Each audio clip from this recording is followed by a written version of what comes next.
Mark, can you hear us? Hi, good morning, Councillor Waters. I can now. Well, I couldn't a couple of minutes ago, but I can now. If you want to chat about the officer's response to the petition, please. Thank you. Okay, I will do. Sorry, I didn't hear before then, so I'm not really sure what's been said so far. But just in terms of the issue, officers were aware of the issue at this site before the petition was sent in. And I've been in discussion with residents and local ward members and other stakeholders. I think that there are two issues here. I think, first of all, I don't think some people like the new policy. It's not universally supported, but in terms of the consultation generally, we did receive the majority of support. So I think the first issue is not everybody likes the policy. And I think the other issue here, which is particularly relevant to this site, is in terms of our grounds maintenance schedules. Earlier on in the year, we fell back in this area, so we haven't been maintaining this site as much as we agreed to do, if you like. We are catching up now, and I believe that we did undertake a cut in earlier in August, and we're due to cut the site again today.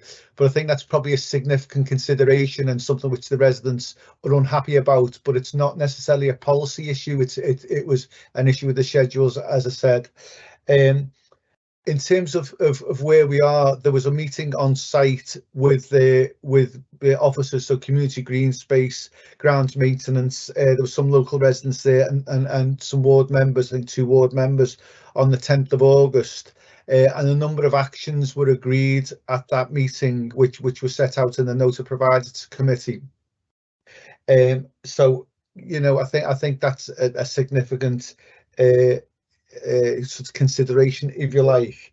I think probably the most important thing for me, the fact that whilst there are some concerns, there is ongoing engagement with residents and ward members. We do recognise that we need to amend and change. We do recognise that we have fell behind with the grounds maintenance schedules, which we are now caught up with. So for me, we seem to have a way forward. Although we haven't got a detailed plan, we are engaging with residents, ward members, to get it right in this area, with a view to coming up with a satisfactory and sustainable way forward for all. Thank you, Chair. Thank you, Mark. Does the committee have any questions in relation to the officer's response to this petition? Councillor Lane. Hello, Mark. Oh, you can hear me. Mark, moving forward, are we going to engage more with, as they have down in Kinross, notice boards, etc., explaining the wildlife that you can see on the site, and more educational tools to be used to show what you're trying to, or what we are trying to achieve here? Yeah, thanks, Councillor Lane. I think the first thing to say is, we are learning as we go forward with this. We introduced the pilot. We've now introduced it as a policy. So absolutely, we want to work with the community and learn from them in terms of what will help them to understand the situation and improve the dialogue. So we're absolutely open to providing more information and doing that in different ways. So I think that we will certainly take that on board and continue the dialogue and continue learning to understand what works for the community, and how we can take these things forward. And hopefully, when we move on to other sites, we can take that learning with us. Yeah, happy with that. Thank you. Councillor Forbes. Yeah, thanks, convener. Mark, you mentioned just a minute ago about developing a plan, but I thought plan was already in place. Councillor Shire shared a document with me a couple of days ago, which had a very nicely drawn plan by one of the green space officers, and as far as I understand it, that's the plan that we've agreed that we're not sticking to. So just wondering what the plan that you were referring to. Yeah, thanks, Councillor Forbes. Well, Leslie Ann will be able to, hopefully, who's on the call, be able to provide you with more detail. But my understanding is that the community, or certainly one of the volunteers, is going to wait to have a think about or put together a plan and consider which areas or they would like to see cut. So there's nothing set in stone at all. You know, we are still in dialogue, and as I said, my understanding is the community have actually gone away to look at where they think which particular parts of the site should be cut.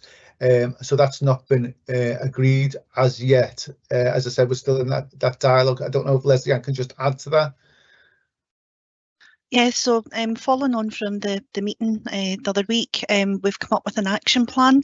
Now, we could start changing things, but that's not really listening to the community. So there are different views, and the biodiversity group have offered to work with the community there and in Rattray to come up with an agreed plan, an action plan that we take forward.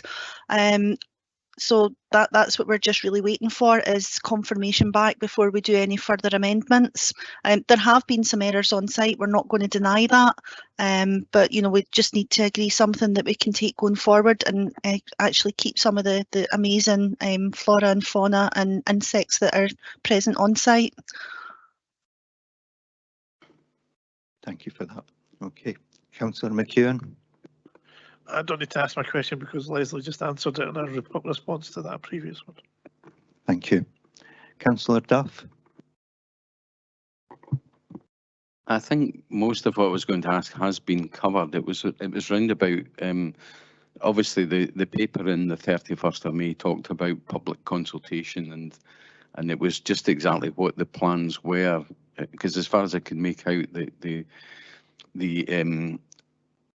the trial had been carried out, obviously, and there's a large petition that seems to be from a large proportion of the residents there who are not happy with the no mow policy in Carse Green, and what public consultation was going to take place now with regards to whether or not that policy is adopted in Carse Green. But I think more or less the answer we've had has covered that. Thank you.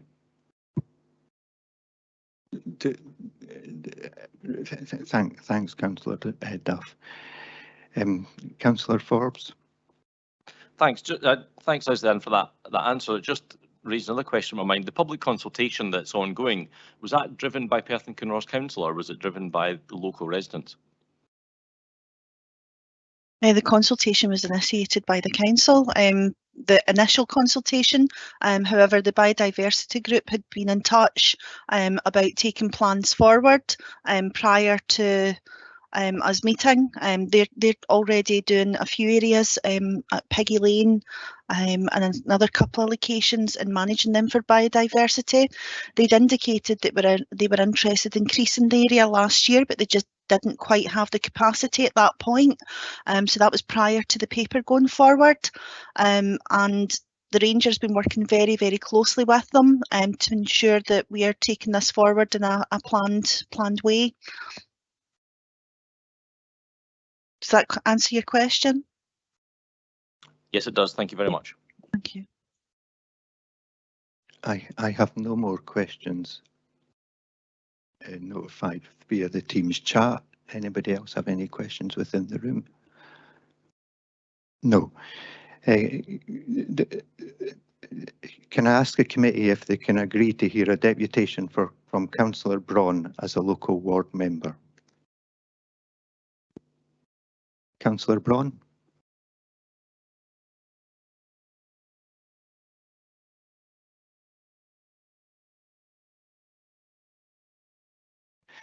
Councillor Braun, I'm sure you know the procedure from here. You have five minutes to address the committee. Thank you. Obviously less than we get in planning, I can tell.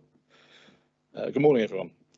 Convener, Vice Convener and members of the committee, may I firstly thank you for giving me the opportunity to address you this morning with regard to the petition from the residents of Carse Blairgowrie. This was handed to Councillor Shires and myself in July, and was as a result of that small community becoming disheartened by the state of their green, which, whilst once neat and tidy, has now degenerated into a mess of uncut grass and weeds. And I think you can see the strength of the feeling by the number of people who have turned up this morning. For those of you who don't know the area, Carsey is a settlement just to the south of Blairgowrie, sitting along the main A93 Perth Road. The main part of this settlement is fronted by Carsey Green, a designated open space which until 2022 was regularly cut and well maintained. As many residents put it, something to be proud of and a first impression reflection of the community for anyone passing by.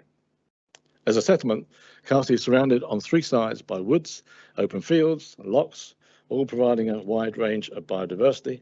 Additionally, many residents have well-kept gardens, which altogether provide an abundant area for pollinators. We also have the golf course on the other side of the A93, which has its own managed areas. In 2022, we saw the beginning of trials to leave areas of grass uncut, both here and in Carsey and at Rattray Common. Later in the season, the layout at Carsey was redrawn with a path cut through the main uncut area and the re-establishment of the football play area. The new map produced shows this, but also seems to indicate that an area fronting the main road was also to be cut. This has not been done, and I have passed this map to officers for comment. We are advised that after the end of the growing season in September, the grass at the growing season September 2022, the grass was to be cut.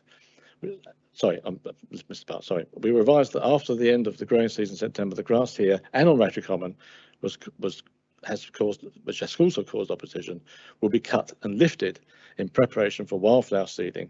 As far as I can tell, this has not been done. That was September 2022. Any potential benefit from this concept has now been lost as the residents' perception has now been tainted by what they see before them. Councillor Shires and I have been inundated with complaints, not just in Carsey, but on Rattray Common, and so often the comment is that this is not happening in Perth. No mow on the north or south inch, but perhaps there is uncut grass on these areas. Perhaps I just haven't looked far enough. You don't have to look too far in Blairgowrie, Rattray and Carsey. Carsey Green was once an area for people to be proud of, people to meet, to walk through with their dogs, for children to play on. Not now. Now it's long grass, dog mess and ticks. Quite frankly, this is a poor state of affairs and affects the health and well-being of residents. Something we should be seriously taking care about, and that should be the priority here. They are as much part of the environment as any pollinators. We are discussing a petition from the residents of Carsey formally requesting that their green be returned to the appearance which it has always had, that is, by regular cutting. This is a small area of land, insignificant in the big scheme of things, but it is important to those residents. We have trialled this concept, maybe with the right intentions, but in Blairgowrie and Rattray, it has failed.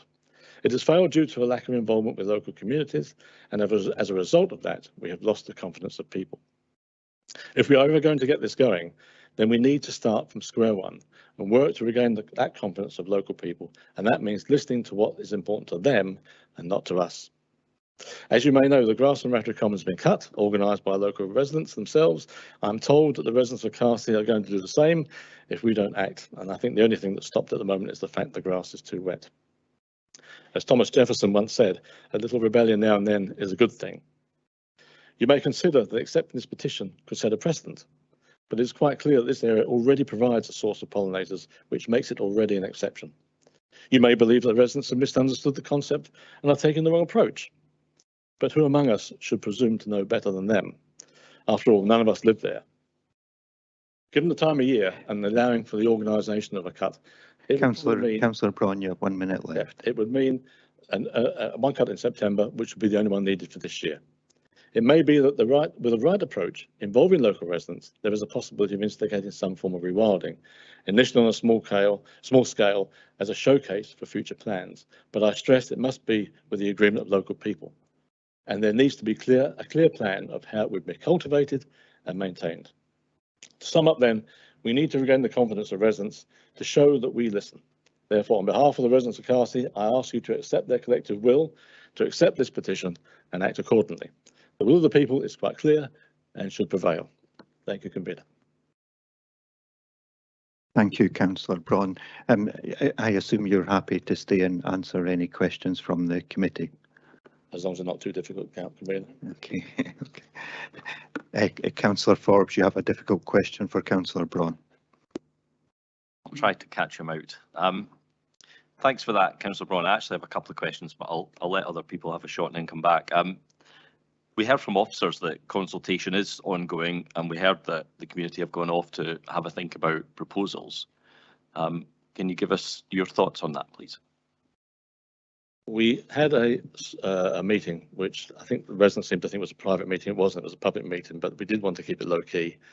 That meeting was with officers, and with Councillor McKeown was present with me. I thank them all for coming. The reason was to see initially whether we could get the grass cut, but of course they're saying we can't, and therefore the next move was to try and see whether we could get local involvement for people to decide where they feel it's best to place wilding. But that's as far as we got. There was no consultation with any local people. We had a lady who came along who was local to Blairgowrie and organises all the volunteer groups and pulls them together. And there's a possibility that they could help PKC in organising this. But at this stage, there's been no consultation with local residents at Carsey at all, or at Carsey. That was the next stage if we can get some sort of movement. But there's been no local community consultation at Carsey at all. You may, Councillor Forbes. Thanks for that, Councillor Braun. So just if I can ask you specifically about the suggestion that the community have gone off to think about it, and in effect, I took that to mean that the ball is now in the hands of the community. What's your view on that? It depends how wide you define community. As local residents are concerned, no. The next stage really would be to have a meeting with them to see what their thoughts were. I think there are people living there who want it just to be cut as it always was and leave it at that. I think there's some who would be open to a suggestion, but I think we're not at that stage yet. And my personal belief is that we should get this cut, we should retain cutting it, but we need to try and get people involved if possible. But it's very much open to them to decide. And I think that's where we stand at the moment. We need to regain their confidence before we start. So we need to go back to square one effectively.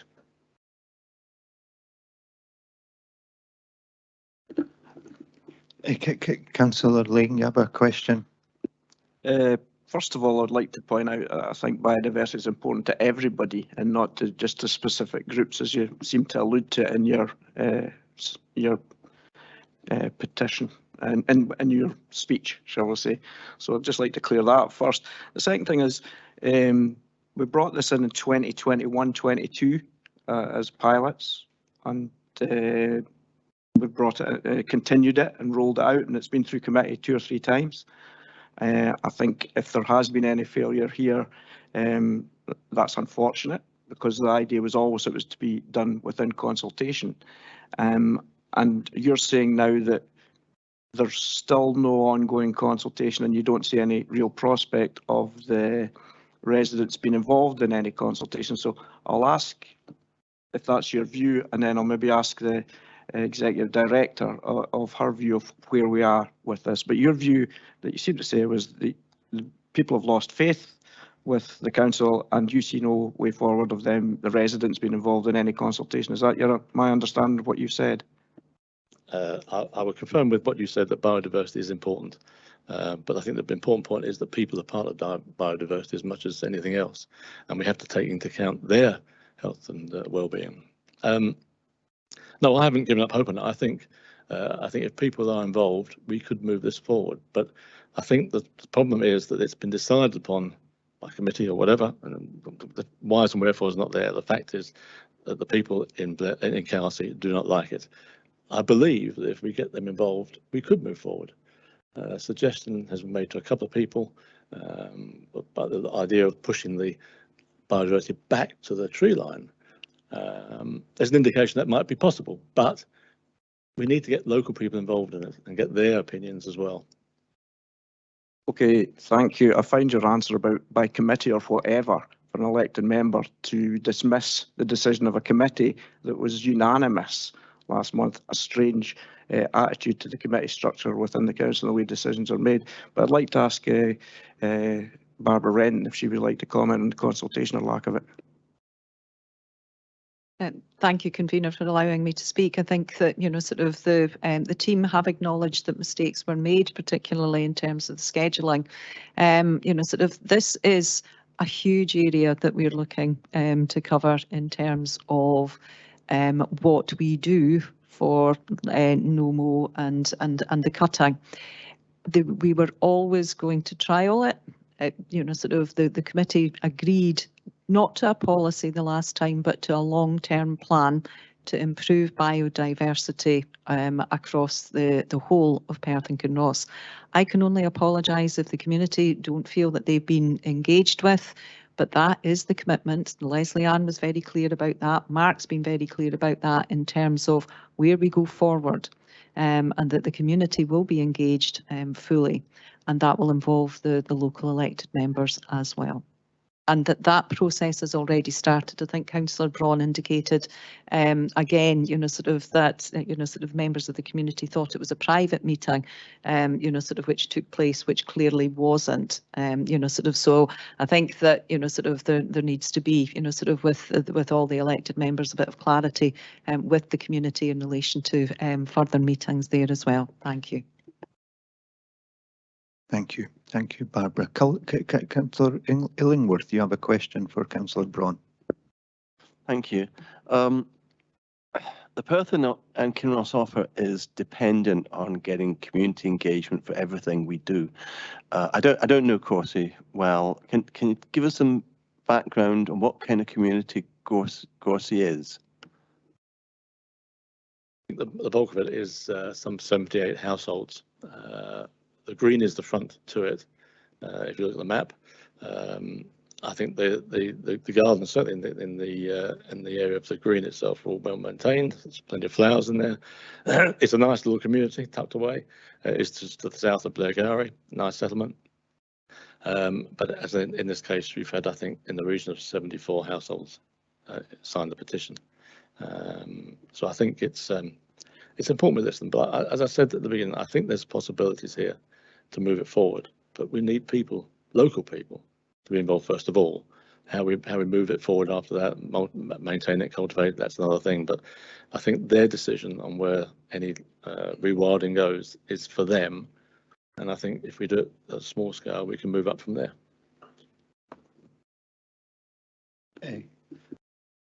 Sorry.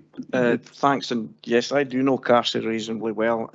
Used to visit my auntie who stayed in a prefab in Carsie about 50 years ago. So yeah, I know where it is, and it is a lovely place because it's just opposite the golf course as you drive in it after coming through the beach hedges. But we're learning as we go here. I would like to ask the executive director again, and as we're moving forward, I think we're looking at buying more advanced machinery. We're looking to do cut and lift, which is more beneficial than no mow, because you end up with mainly weeds if you keep just leaving the grass to lie or the cuts to lie. So I just wanted if the executive director could maybe explain to us or Mark Butterworth about how we're going to be moving this forward. This is something that was started in 2021. It's not that long ago. And we've signed up to this, and there are lessons to be learned. I can see there's lessons to be learned here from the people of Carsie, and I'm glad they've brought it to us, because it's the only way that we will change is if they speak to us, because it's happening on their doorstep, and that's the role of your elected members to bring this. But I would like to let them know that we're going to take this on board, what they're saying to us today. But it is a learning process, and I think we all have to be part of it and go forward together. And we can't just stay the same as we were before. But it was just to give the reassurance that we're getting this new machinery and the different ways we'll be doing different areas. Right. Thank you. Thank you. Do you want to? If I can come in very briefly, convener, sort of again, I would like to provide reassurance to the community in Carsie Green that is the commitment. A plan is being drafted, which can be shared with all of the community. We have no difficulty with that, and Mark and Leslie-Ann can come in with a little bit more detail about the equipment that we would be using.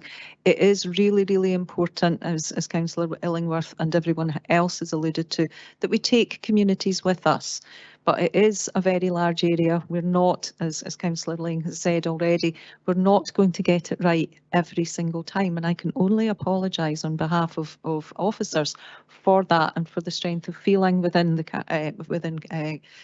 area. However, sort of we are trying. We have been out and spoken to the community, and sort of, and as I've said already, as I've said already, it would be helpful, really helpful, to work with all of the elected members in the area to make sure that all of the residents are aware of the work that is going on. Thank you.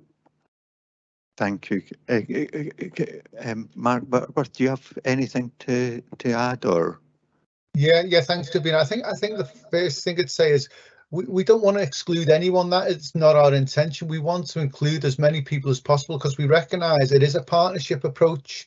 I think, you know, it is important to note that this is the start of a long journey. You know, we're, you know, as it's been said a few times, we are learning ourselves, and what we do here, hopefully we will get right and we'll be able to use future sites. In terms of, you know, the equipment, members, the council have agreed to invest additional resources into new equipment, because that equipment is needed, as I said, to change the way we do things and to work with the community and invest that money into having the right equipment. And I think Leslie Ann will be able to outline the nature of that equipment and what will be used for. But, you know, I can't get across strong enough. This is about working with the community. I think, you know, in this case, maybe as I said, the grounds maintenance schedules and falling behind there has had a major factor here. It's not the policy for me. You know, we will never get everybody to agree with every policy, but this is a long-term strategy and one which we absolutely want to work with the community on. Thank you, Mark. Councillor McEwen, you have a question.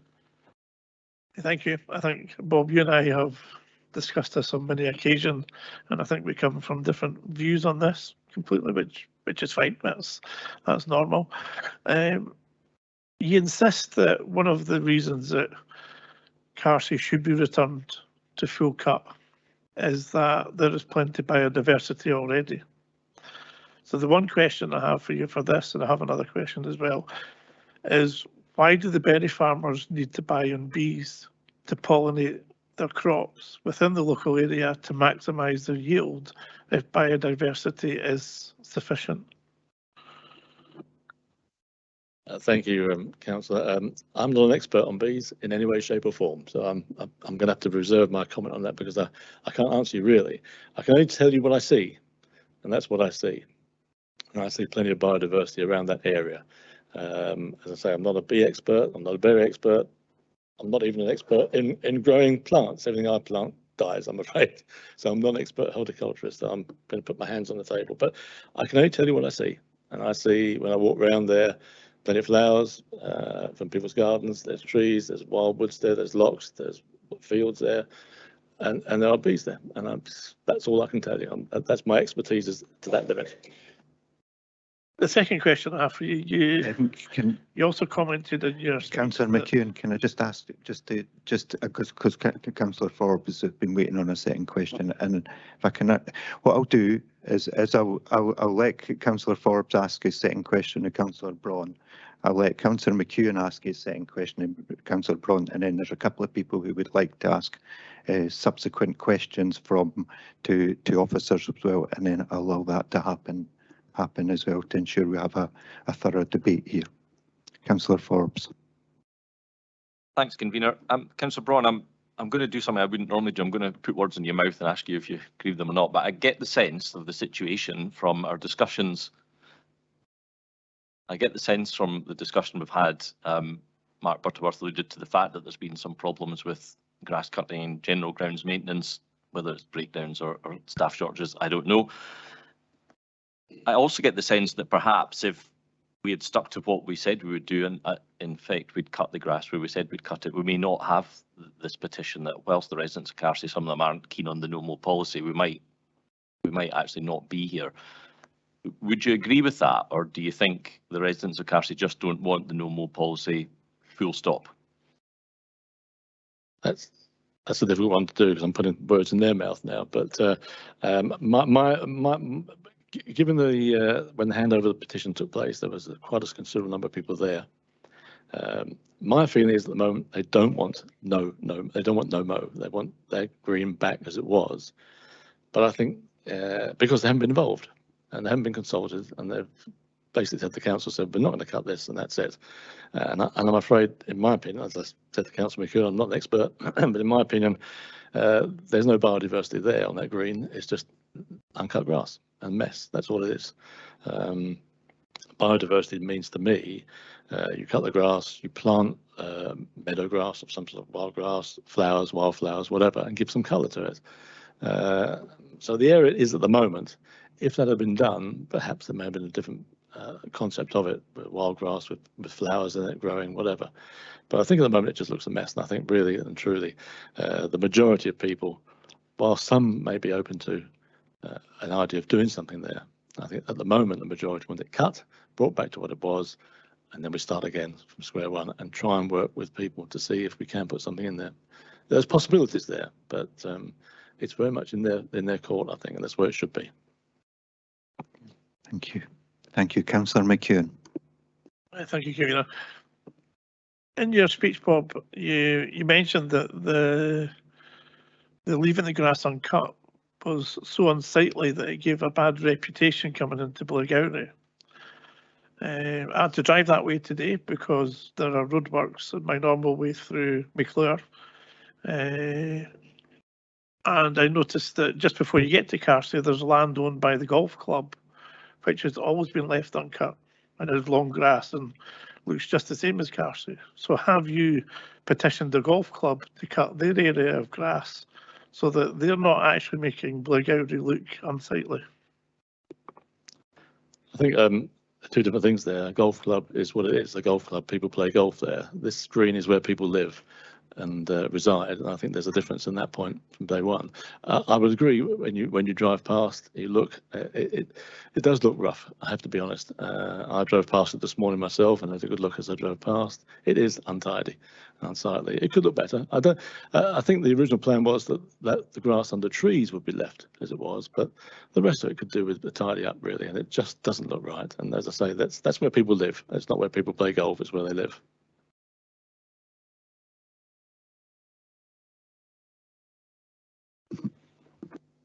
Thank you. Thank you. Councillor Welch, you have a question for Mark Butterworth. Thank you, Convener. I think, ultimately, any of the petitioners here, they want to see more biodiversity. They want to see hedgehogs. They want to, encourage bees.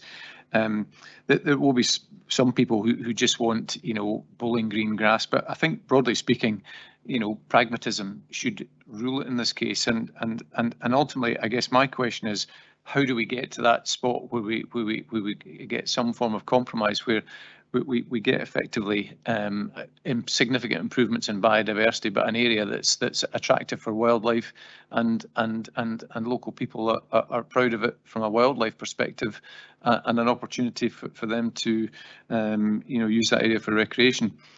Specifically, my question is how we get there.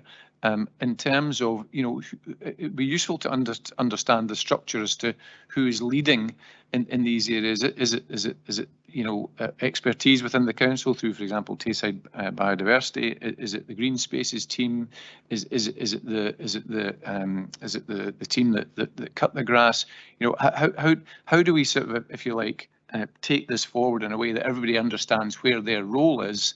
And we can then get clarity and decisions from all the groups, including the consultees, if you like. And in relation to the expertise within the council, I can sit and say we have quite an amazing expertise in this field, including a staff member who's done a PhD in this area. So there's no question on that. On your wider question, I'm going to pass over to Mark to answer. Yeah, thanks, Convener. I think Andy might want to come in, but I think that there are two things for me in terms of officers. The meeting which was held on the 10th of August included officers from Green Space, from the policy perspective, if you like, and also officers from grounds maintenance, from the operations side of things. So we are talking to each other. In terms of a way forward, from my perspective, we need to agree a plan, if you like, for the area. And as Leslie's outlined, there is a sort of a draft plan which is with the the community, if you like, however you determine that. And I think it's one of the biodiversity volunteers to have a look at and to review and get back to us on that. And the other way we resolve this is to get back up to speed with the grounds maintenance schedules. I understand that we cut the grass on the 9th of August and it's due for another cut today. I think what has happened is because we haven't stuck to the 2-weekly cycle, when we do cut the grass, you know, the grass cuttings, there are additional grass cuttings which hang around for a lot longer and cause, well, quite unsightly. So that's one of the added problems with not maintaining the schedule. But now we're back on track with the schedule. That issue should be resolved, and then it's just a matter of agreeing which areas to cut and which not to cut. And as I said, we're still in dialogue. That is not set in stone by any means. We are still working through that. We do want to work with the community, and you know, we're happy to speak to the person, the petitioner, you know, and that petitioner clearly is engaging with other members of the community to share that plan with them and to agree it moving forward. But from an officer perspective, we wouldn't be supporting completely going back to cutting everywhere and reversing the policy, because we think that's just a backward step, and it certainly doesn't support the objectives of this committee. Thank you. Is it on the same subsequent to this? Yeah, please carry on.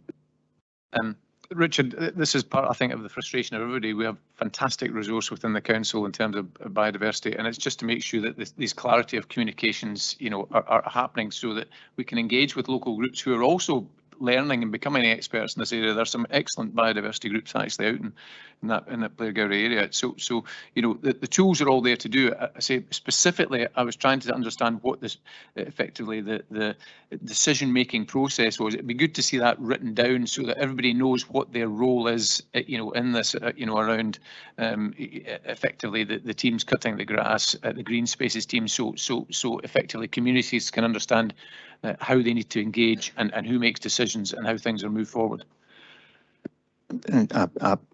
Absolutely, and as officers have clearly stated, this is a learning process, and we do need to improve our communications as well over the importance of the biodiversity and the importance of pollinators and our policy as we go forward. And that's absolutely key, that we do address that and move forward, not just within Carsey, but throughout all the areas. Councillor Duff, you have a further question for officers. Thank you, convener. Yeah, I mean, obviously the point of the pilot is to try out, you know, certain ideas with relation to biodiversity, and obviously there's a variance here in terms of what we've done as part of that pilot and the community's views.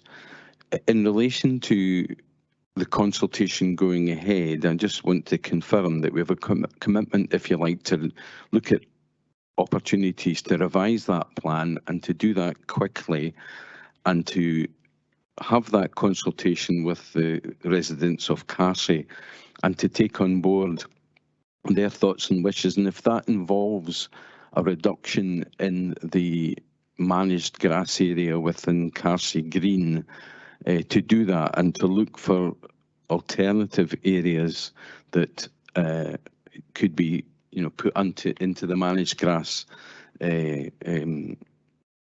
proposals by way of sort of compensation, if you like. I appreciate that biodiversity obviously is important, and we don't want to necessarily reduce the areas of managed grass within Perth and Kinross, but there are potentially other areas that we could look at if there is that desire and agreement to reduce the normal areas within Carsey Green. Would that be correct, Mr. Butterworth?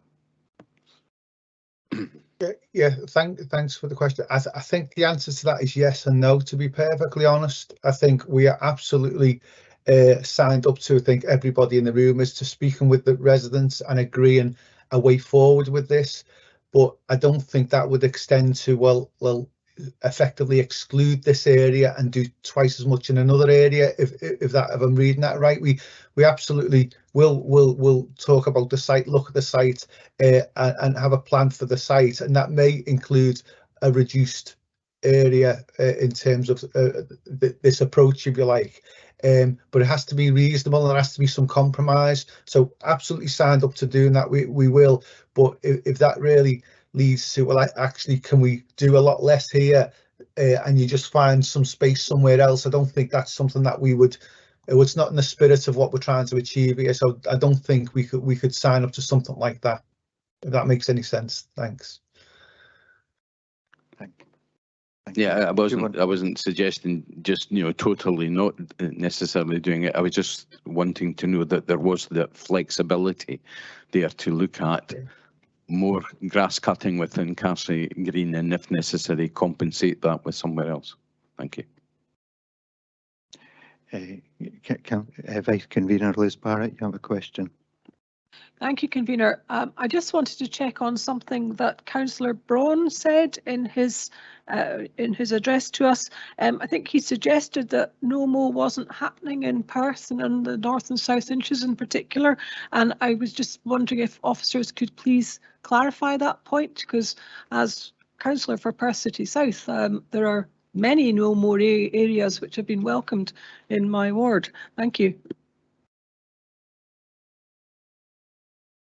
Yeah, thanks, Vice Convener. I think maybe Leslie or Andy may be able to answer the question specifically around the North or the South Inch, but all I would say is we will do an assessment of all our green space and whether it's appropriate or not. I think some space is used for different purposes, and in terms of sport or other recreational use, but we will look into every single site and we will apply the policy and what's right for that site. So I don't know if Leslie or Andy can answer, particularly around the North or the South Inch, but we will apply the same policy right across the board. Just to clarify, there's no more areas in both the North and South Inch. Also, we have it on Glenern Road, Edinburgh Road, we have it in Dunkeld Road, we have it in the Western Edge, we have it in Darnhall Park. There are a number of sites, and yes, we are looking at extending these. We've also stopped cutting around trees and spraying around them. So, it affects a number of sites, and the areas under there are not mown either. And that's a general rule that's gone out to operators. We're currently working on a specification to make things a little bit easier for staff, because at times they don't necessarily understand what exactly we're meaning. So we're going to bring that forward over the next couple of months, showing example sites in each ward area and a detailed specification to make it easier for the operatives to understand what the direction is. Thank you.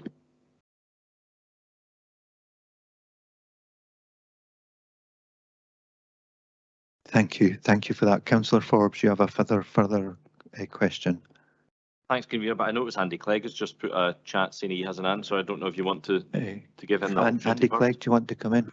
Yeah, sure. Just to back up what Leslie Ann had just said about Perth. I mean, we did trials in every ward area across the whole council area, and they were listed in the the consultation that went out. So it's right across the board that we've done the trials, and certainly there's quite a significant number in Perth too.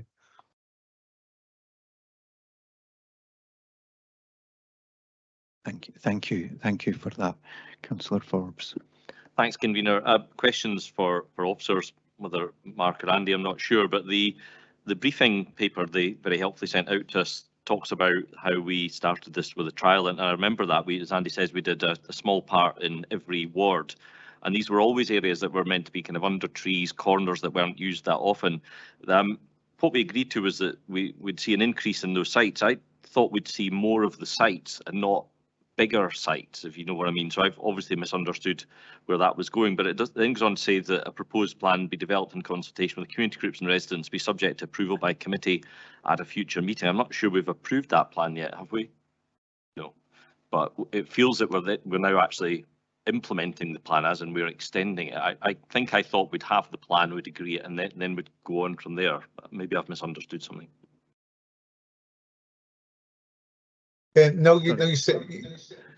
Oh, sorry, convener. No, we haven't yet developed the plan. The plan for me will look at all the sites and will almost be a sort of a map kind of approach. I think the site we're talking about now is one of the pilot sites which we introduced, some time ago, and that's why we have the issue here. But when we refer to the plan, that's more around extending the pilot into other sites and how that would look, and that's probably quite a big piece of work which we need to be developing now, which would take some time.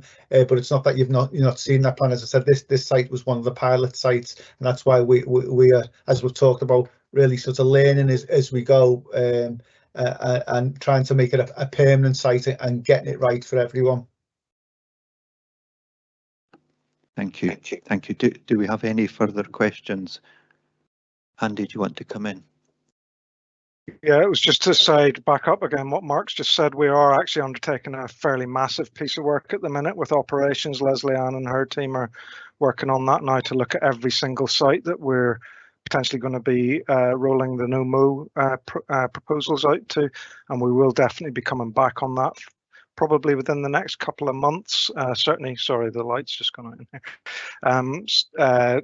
Certainly to possibly the convener meetings and then eventually up to committee, but it's it's quite an extensive piece of work. Thank you. Do we have any further questions? Councillor Anderson, and then I'm going to call it a day. I think we've had pretty good debate over this one. Yeah, it's just more on the side. If Mark comes back, look at the grass around him, his favourite scene, the cemetery. Many of us would request our cemeteries and our areas were the same as the one that's his favourite background. If he comes back, you'll see there's not, you can walk around without getting your feet wet on the grass. Many of us at last night, Community Council in Birrelton, Cargill Cemetery, all overgrown, it's complaints all over the place, this diversity. So that's to say, if that's his favourite background, he should try to implement it in the area. Is there? I'm not sure if there's a question in there, but comment. Thank you. We will come to comments later on, but thank you for that. Councillor Forbes has requested a 5-minute recess at this point, and I am certainly minded to grant that. So if we can just have a 5-minute recess.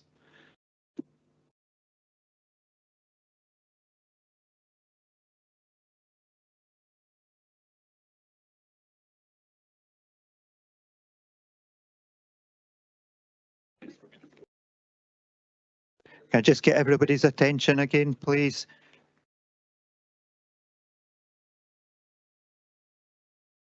Apologies for the slightly longer recess there. Can I ask? Thank you. I will now move a motion. The committee has heard representations from Councillor Braun as well as from officers regarding the ongoing discussions with the ward members and other local stakeholders. The Head of Environmental and Consumer Services has also provided the committee with an update on the grounds maintenance schedules in the area and how this is contributing to the concerns about the overall look of the environment. At our meeting on the 31st of May 2023, when we initially discussed this policy, it was recognised that there were significant and long-lasting climate change and biodiversity benefits. And this is why the committee unanimously agreed the report. Therefore, I would move the following motion: that we note the petition, that we continue with the current managing grassland areas for climate change and biodiversity approach, which, as I said, was unanimously agreed on the 31st of May 2023 by this committee, and to ask officers to continue to engage with local stakeholders, including the local elected members, to develop a sustainable way forward at Carsey, including within as everyone in this chamber, both elected members and officers, agree that we do need to improve our communication side within this paper. Can I please ask Councillor Liz Burrett to second the motion? Thank you, convener, and thank you to all the petitioners for raising their concerns, to Councillor Braun for his representations, and to the officers for their work on engagement on this and the briefing note that we had. The convener and I have been to Carsey Green and we've seen the amazing diversity of plants that are coming through, and countless bees, and even I could see there were different kinds, and butterflies. I welcome the apologies from officers for mistakes made, and the commitments from the Executive Director and officers to consult, engage and communicate with local residents and groups and elected members to develop the plans for Carsey Green, in accordance with the approach we adopted unanimously in May to help tackle the climate change and biodiversity emergencies. I'm pleased to second this motion. Thank you. Thank you. Do we have any amendments or any comments? Councillor Forbes. I have an amendment which has been submitted to committee services. I'll let them put that up on the screen, and when you're ready, convener, I'll be happy to say just a few short words about it. Thank you.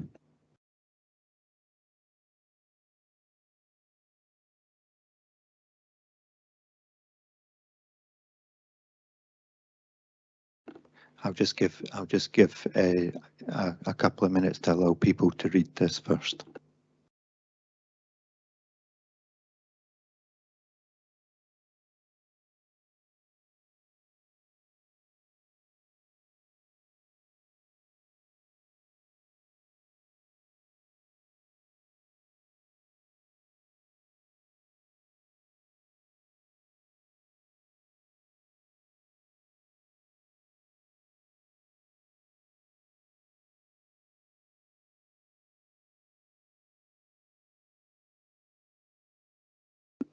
If everyone's had a chance to read that, Councillor Forbes, do you want to address it?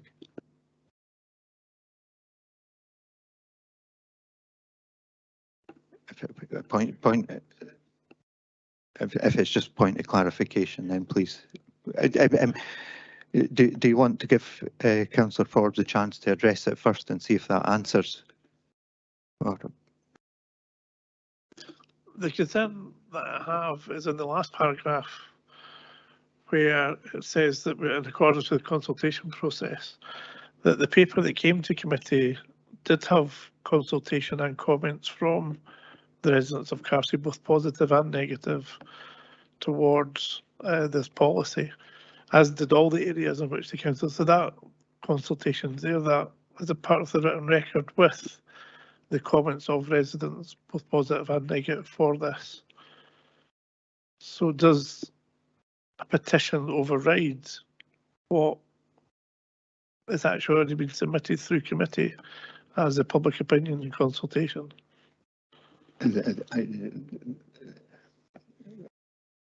Scott might be the one to answer this one.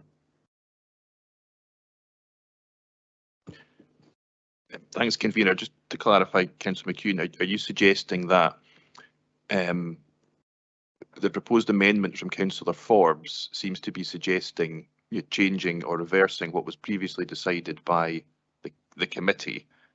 Is that what you're suggesting or you're querying? Or the disregarding the comments that are in the paper for the Carsey site that was looked at on the 31st of May? So just to clarify, in terms of any previous committee decision, which in this case we're talking about the report from this committee in May this year, we've had a petition formally submitted through that process. This committee has the powers to decide what course of action to take in relation to the petition. So in terms of moving forward, it may be that as the motion from the convener has suggested, to reaffirm the committee decision, or it may be to deviate from that previous decision. So that is competent as part of the petitions process. I think the question that Councillor McEwen's asking is that there was consultation did take place. There was pros and cons, people for and against. So the consultation taking place, and now we're able to. This petition is now looking to override the consultation. And he's asking if that is additional. It's not a committee decision that's overriding, it's overriding the consultation. So at any time, if you have a consultation, you could have a vast cohort in favour of something and a small cohort against it, but enough to get a petition. And when I'm asking how that petition can override a consultation, I think that's what Councillor McEwan's asking.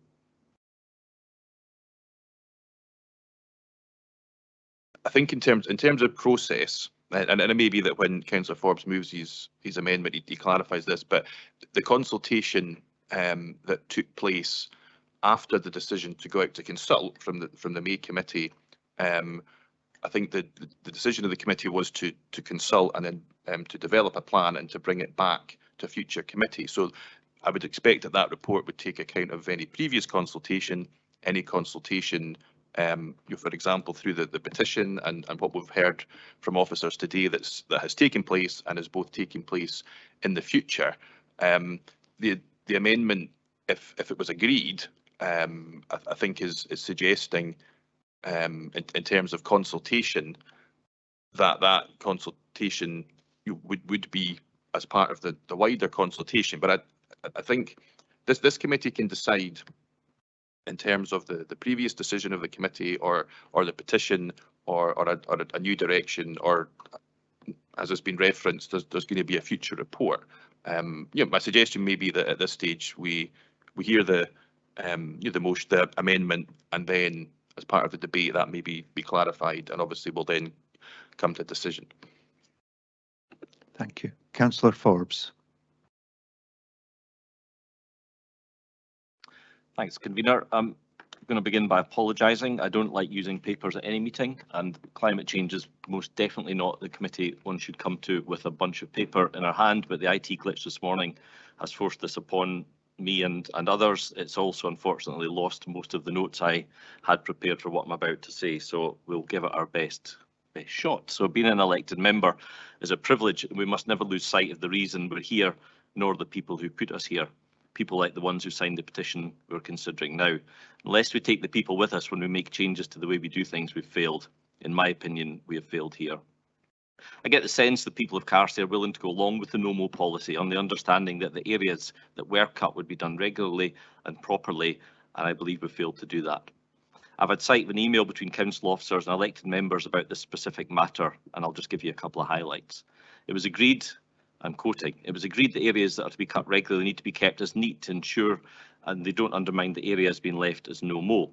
More proactive communications need to go out about the purpose of the biodiversity grassland initiatives and opportunities for communities to get involved, and opportunities to work with local people in schools to encourage participation in managing, developing grassland areas. All good stuff, and at best we have disagreement between council officers and Councillor Braun as to what and how much of that has happened. And you may remember, Convener, at the last meeting I expressed concerns about public engagement, and I specifically suggested we should have signs up on all no mow sites explaining what it was we were doing and why, and there were nods of agreement around the room at that suggestion. Yet I went to look at Carsey at the weekend and I could see no signage. On the way back, I stopped to look at Largan Park in Cooper Angus. There's a no mow area around the edge of that park, yet it looks so much better. The main part of the park is clear. The defining line between the cut and the uncut area is very obvious, which makes it clear that this is intentional. In summary, Convener, this is about two different matters. While the petition is specifically about the Council's no mow policy and asking us to reverse that in Carsey, it's my view that the fundamental issue is actually about the way we're cutting the areas we have agreed to cut. Had we stuck to the plan we agreed to, we may not be having this discussion today. And just in conclusion, Carsey is not a big place. It appears to me that almost every household must have signed this petition one way or another. Let's listen to them, accept that on this occasion we've got it wrong, cut the grass as they've requested, and then look again at the no mow policy in clear consultation and agreement with the local residents.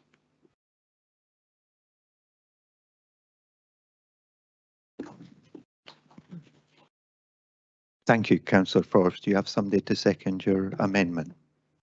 I'll happily second the amendment. Thank you, Councillor Anderson. I will now open up to comments from members.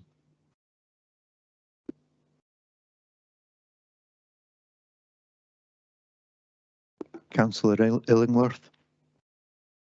Thank you, Convener. I'm a big fan of the policy, the overall policy, and I've defended it hard in community councils.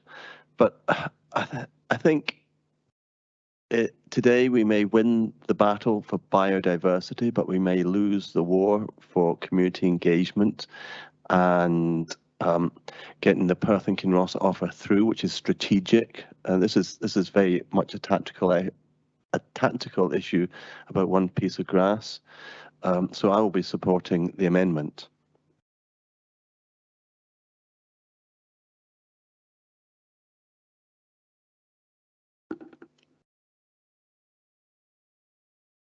Aye, sorry. Sorry, I was trying to get to my right screen here. Councillor Duff was next, is what I'm trying to get to.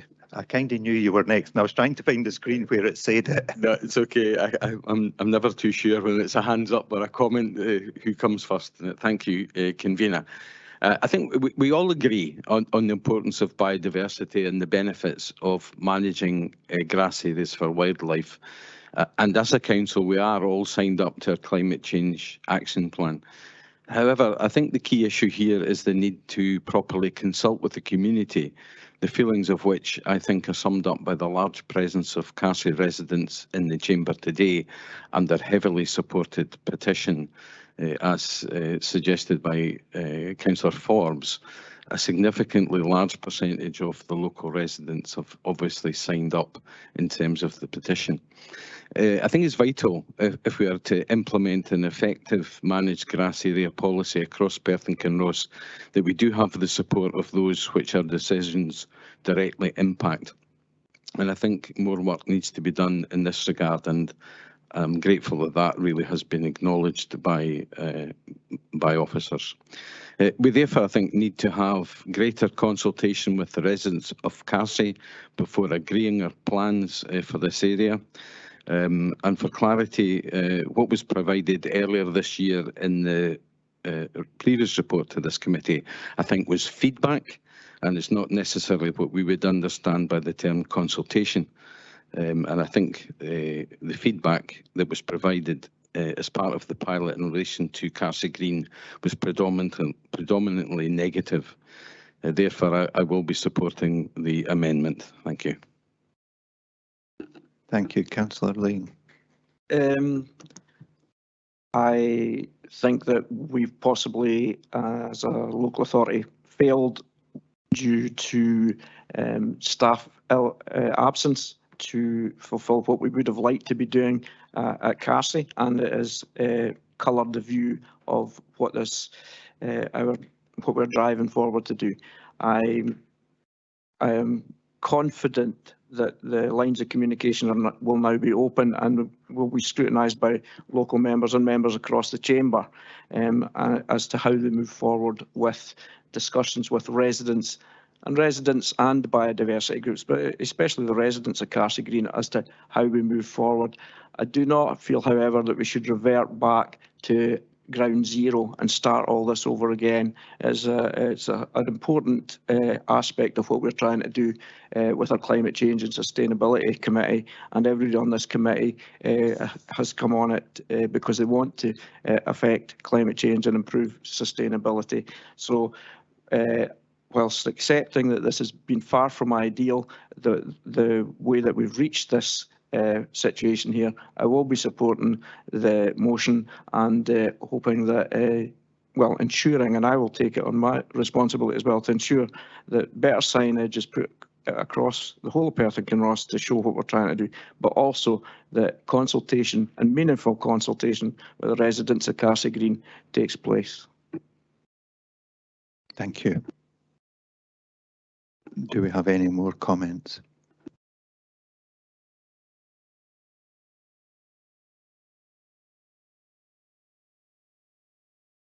Right, thank you. Thank you. I'm just going to sum up and then we can go to. Yes,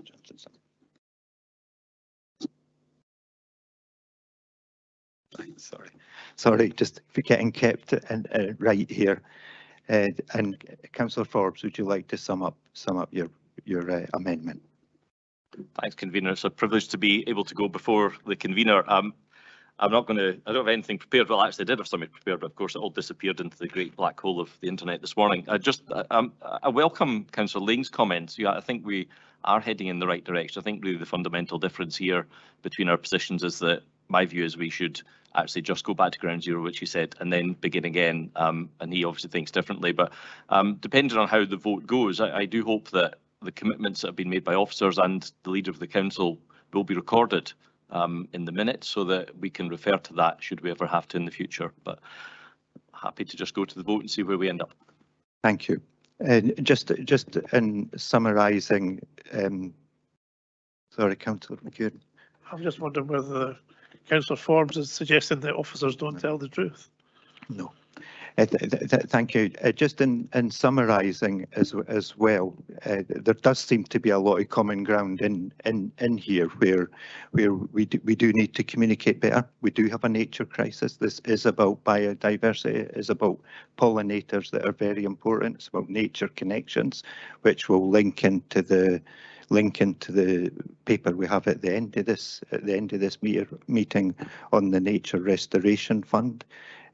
Absolutely essential that we do need to take forward the issues within the petition, over communication, over consultation with whatever, but we resetting and going back to ground zero, as Councillor Lane very eloquently put, I have real issues with, because it's important. This policy is important. It does have a wider context over our nature crisis, and it's important that we move forward. So we can move to a vote, please.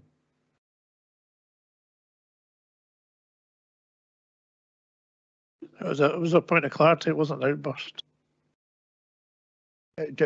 You've got 2 seconds, very quickly. I think Councillor McEwen's point of clarity, in my view, an outburst was completely unnecessary, completely uncalled for. I think comments like that give every one of us in this chamber a really bad name. For once, the public gallery is full of people. To hear comments like that, suggestions like that from Councillor McEwen is completely inappropriate. I'd ask him to withdraw it and to apologise. Now we're adding to playing politics in front of an audience. No, I'm sorry, but you questioned whether this meeting was recorded and whether officers would be held and whether the council would be held to the thing. And that to me then questions whether officers would. Councillor McEwen, can we leave this?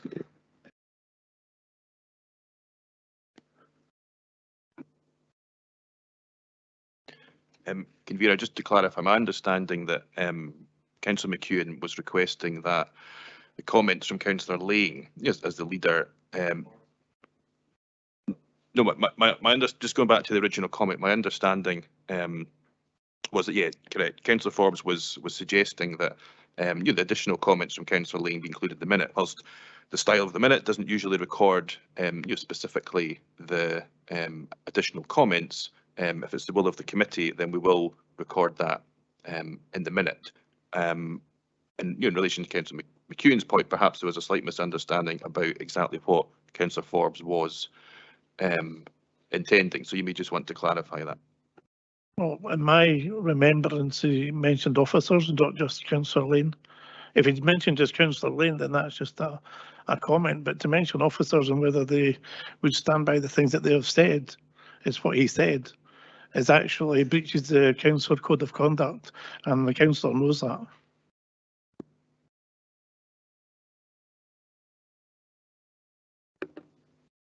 Just to clarify, as I say, my understanding from what Councillor Forbes had intended was that this was about the recording of information, whether it be from officers or elected members in the minute. The meeting, the recording of the meeting will be available online. Purely my response is in relation to process, in relation to what is recorded in the minutes. And if it's the will of the committee, which I think it is, then we will record that additional commitment that was given by Councillor Lane into the minutes of the meeting.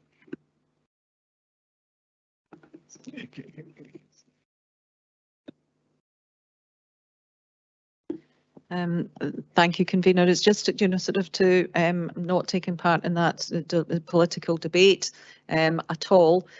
Just for absolute clarity for the community and for committee, then, you know, sort of we have already, my understanding is we have already provided a plan to the to members of the community or to the elected members. That will be the ongoing discussion with the community within Carsey Green, and that is what I am committing officers of this council to. Thank you. Thank you. Can we proceed with the vote now? Thank you. Thank you. So we are now on item 4, petition for the reinstatement of grass cutting at Carsey Blair Gowrie. We have a motion from Councillor Waters, seconded by Councillor Barrett, to note the petition that we continue with the current managing grassland areas for climate change and biodiversity approach, was unanimously agreed on the 31st of May 2023 by this committee, and to ask officers to continue to engage with local stakeholders, including the local elected members, to develop a sustainable way forward at Carsey. We have an amendment by Councillor Forbes, seconded by Councillor Anderson, that the area should revert back to the previous cutting regime, while the public consultation on Carsey Green or suitable alternative area for inclusion within the managed grass area plan is conducted. In line with section 21 of the standing orders, and we will now go to a vote. When I call out your name, could you please let me know if you're voting for the motion or the amendment? Councillor Anderson. Amendment. Councillor Barrett. Motion. Councillor Cuthbert. Motion. Councillor Duff. Amendment. Councillor Forbes. Amendment. Councillor Illingworth. Amendment. Councillor Lane. Motion. Councillor McEwen. Motion. Councillor Stewart. Motion. Councillor Waters. Motion. And Councillor Welch. Motion. We have 7 votes for the motion and 4 for the amendment. The motion therefore carries.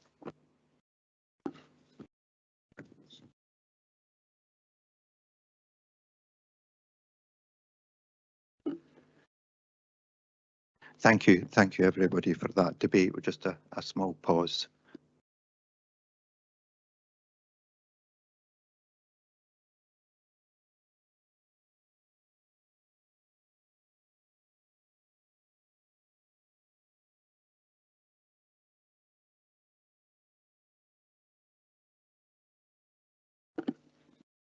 We can now go on to item 5 on our paper, local heat and energy efficiency strategy, LHES as it tends to be abbreviated to.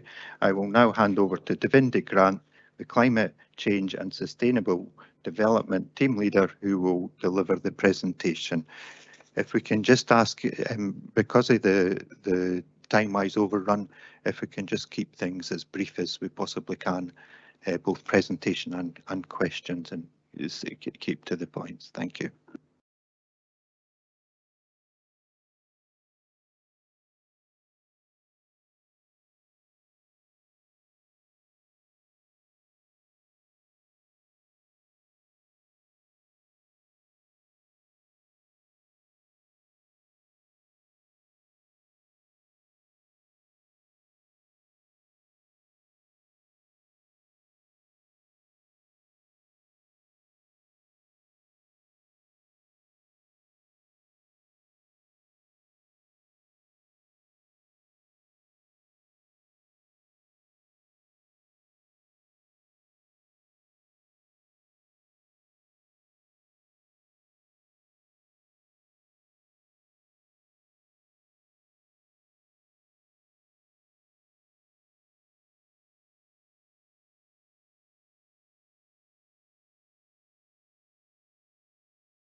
Hello, everyone.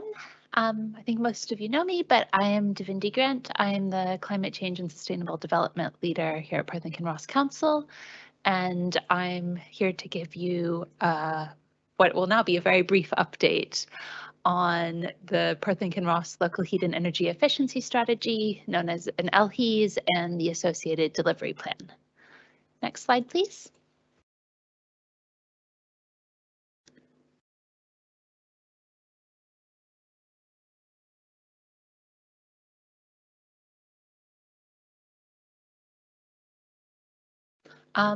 Firstly, what is a local heat and energy efficiency strategy? This is a long-term plan for an entire local authority area to decarbonize heat and improve energy efficiency while addressing fuel poverty. It sets out how each segment of the building stock needs to change to reach net zero. It identifies strategic heat decarbonization zones and sets out the principal measures for reducing buildings' emissions within each zone. It prioritizes area for delivery of heat decarbonization actions, and it also acts more widely as a prospectus for where both government funding is needed and where private investment could be channeled for heat decarbonization and energy efficiency. And local heat and energy and LHES is divided into two parts: the strategy document, which is a long-term document looking through to 2045, and a local heat and energy efficiency plan, which is supposed to be kept live and updated every 5 years. Next slide, please. So Perth and Kinross Council, like all Scottish local authorities, has a statutory duty to prepare a local heat and energy efficiency strategy and delivery plan, and keep these updated on a 5-year cycle.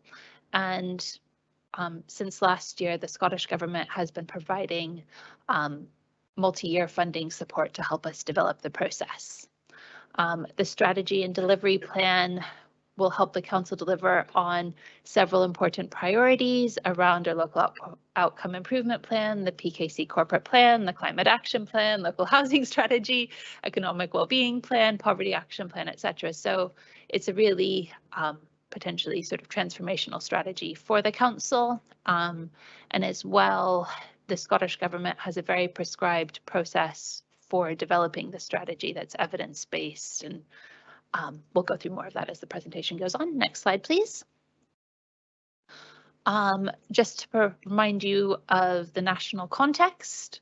So overall, we're working to the 2045 net zero deadline. Some of the other key deadlines related to the 3 primary fields of LHES around heat decarbonization. By 2030, the emissions from buildings need to be 68% lower than they were in 2020. And by 2032, 70% of the heat for non-domestic buildings will be using low carbon technology. In terms of energy efficiency, there's a range of sectors covering social housing, private rented sector, and all homes. There's expected to shortly be similar targets set for the non-domestic sector, but these aren't finalized yet. And then for fuel poverty, by having no more than 5% of people in Scotland in fuel poverty by 2040. Next slide.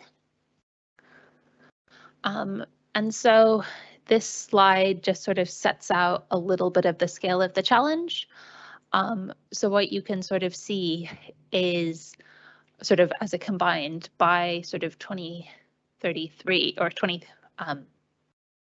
there's over 45,000 properties in Perth and Kinross that are going to require energy efficiency retrofitting in order to meet regulatory standards.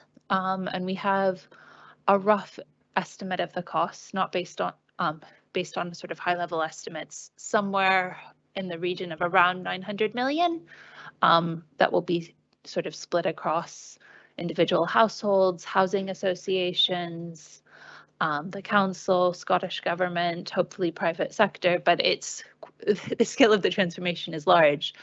In terms of fuel poverty, the data is quite challenging to obtain. It's quite often based on it's based on survey data.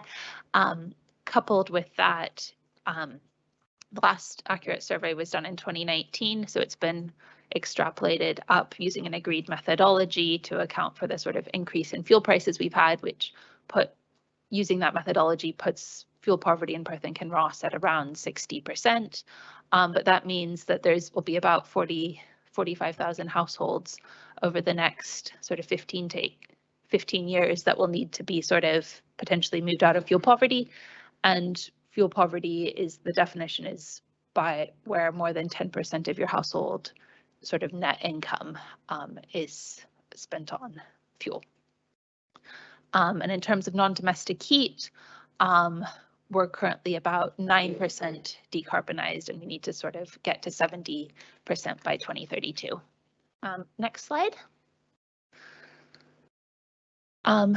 With developing the LHEs, we've taken a whole energy approach to LHEs. So on that diagram, the lighter blue rectangle in the middle, that's what will be covered in the LHEs around decentralized heating technologies, heat networks, and demand reduction through energy efficiency. In parallel, we've been developing a local area energy plan, which looks at the wider energy context within Perth and Kinross. So looking at the network capacity, the impact of transport decarbonization, demand side flexibility, energy storage, and also the potential for local renewable energy generation.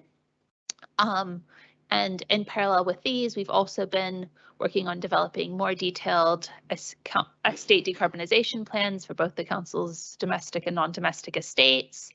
The next presentation will be focused on smart local energy systems, which has been a business case tool. And then we've also been working with SSEN and other partners as part of the regional energy systems optimization planning, which is looking at energy at a sort of wider scale. Next slide. In terms of governance, we've had a sort of clear structure for governance. This work for the last few years has been led by Shelley McCann and Andrew Ballantyne, and we've had a internal working group made up of staff from climate change, housing, energy, planning, economic development, all pulling that together. We've then had an internal and external stakeholder group providing some steering through the development of the strategy, but overall approval with of the strategy sits with the Climate Change and Sustainability Committee, which you'll hopefully see in November. Next slide. I'll skip over this one, but it basically just sort of gives a little bit of an overview of where we are, and we're hoping to sort of come to council in November. Right now, we're one of the few local authorities currently on track to meet the Scottish Government's deadline of December 31st, but there are significant challenges with trying to reach that, and because so many local authorities aren't going to meet it, the Scottish Government has said as long as we receive something by the 31st of March next year, we'll be happy. We'd like to keep up speed, but as this is the first time anybody's developed these strategies, we want to make sure we develop the right strategy, and there have been delays around data and other challenges. So, but right now we're still hoping. Next slide.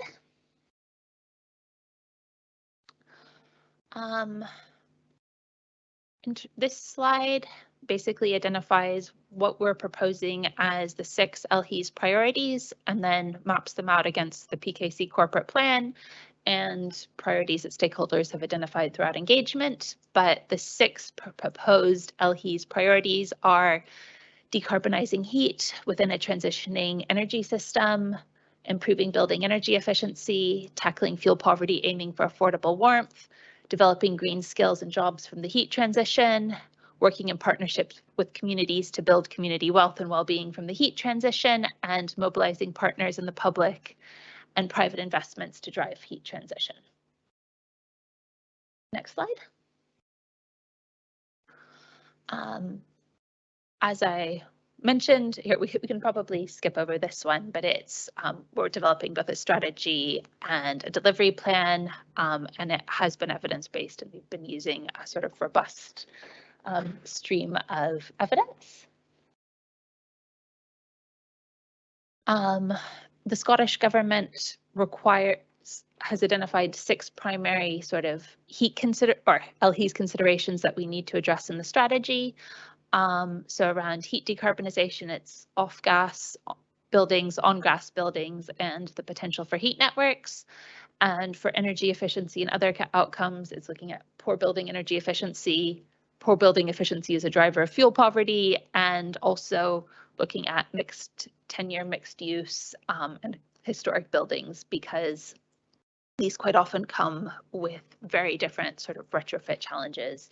And then just to highlight, as many of you are aware, the Council has a duty under the Heat Network Scotland Act to carry out a review of a potential areas for heat networks.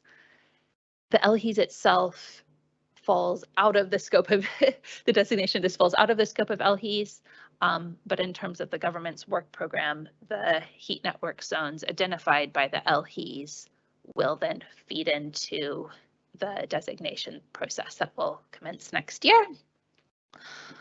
Next slide, please.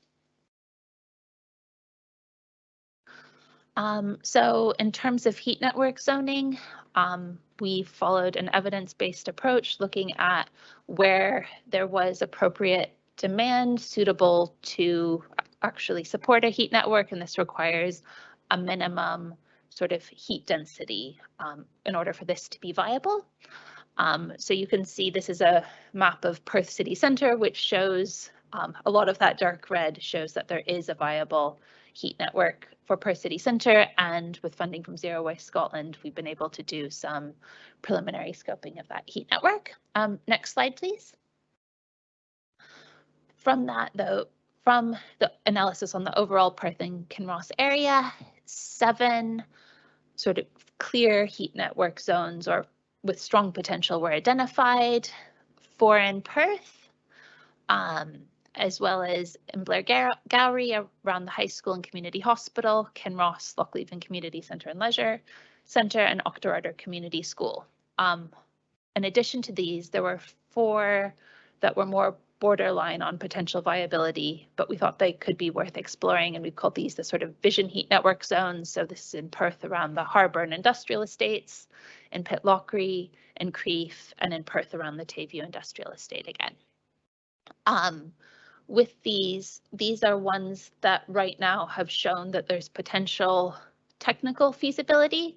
It in no way commits the council to necessarily developing heat networks in these areas, as it will need significant engagement with key stakeholders, communities, residents, etc. But these are at least the ones that are shown that they may be technically viable. Next slide.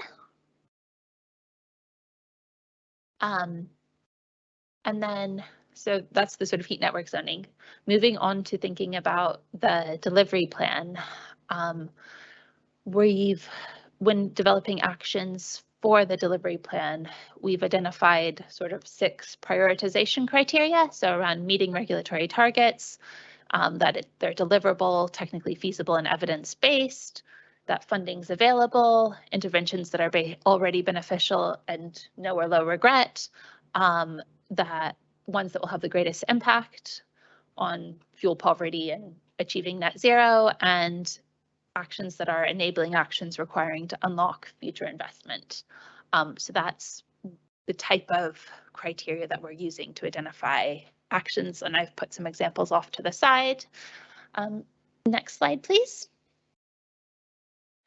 And then as part of the LHES, the Scottish Government doesn't just expect us to put in an action that says focus on homes below EPCC or EPCE.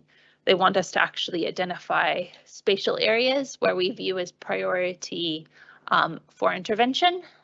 So as part of doing that, we've developed 8 what we call sort of focus IDs, which help us identify sort of key spatial zones.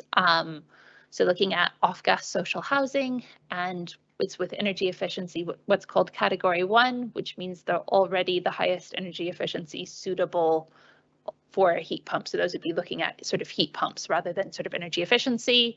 Social housing that does not meet regulations, owner-occupied properties that not meet targets, off-gas private home suitable for heat pump, social housing that requires energy efficiency improvements to enable suitability for heat pumps, Off-gas social housing, suitable for category 2. So these are ones that will be suitable, but require some energy efficiency improvements before they've reached a high enough standard for heat pumps to be economically beneficial. Owner-occupied properties below EPC E, and moving on to that, ones that are potentially suitable for HEAPS ABS funding, which is around its Scottish Government energy efficiency funding for area-based schemes for the hardest to decarbonise properties. Next slide. If you want to just sort of click through the next 4, these basically just give a little bit of a detail of the type of analysis that we have to do. We have to, for one of the categories, for if picked focus area 7, owner-occupied areas, we have to identify all of the properties that don't do it, that don't meet the criteria. And then as well, the colors that you can sort of see behind are ones that are high in terms of potentially sort of fuel poverty, where there's grid capacity, where they'll have the greatest potential energy savings. So it's looked at a metric between all of those, and then it sort of pulled them together. But that was just an example map. Don't worry about it too much. Next slide, please.